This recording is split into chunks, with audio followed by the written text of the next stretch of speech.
हिरण्यवन्दामरणे सुवर्णरजतस्रजां चन्द्रां हिरण्मयीं लक्ष्मीं जातवेदोम आवह तामावह जातवेदो लक्ष्मीमनपगामिनी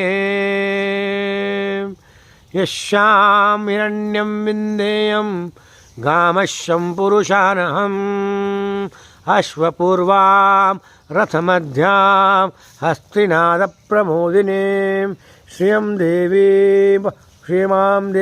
जुष्टां कां शोष्मितां हिरण्यप्राकारा मार्ताञ्जलन्तीं तृप्तां तृप्तयन्तीं पद्मे स्थितां पद्मवर्णां तामिहोपवै श्रियां चन्द्रां प्रभासां यशसां ज्वलन्तीं श्रियं लोके देवजुष्टामुदारां श्रियं लोके देवजुष्टामुदारां तां पद्मिनीं शरणम् अहं प्रपद्ये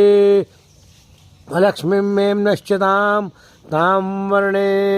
आदित्यवर्णे तपसोदजातो वनस्पतिस्तवृक्षोदबिल्वः तस्य फलानि तपसानुदन्तु माह्यान्तरायाश्च बाह्या अलक्ष्मी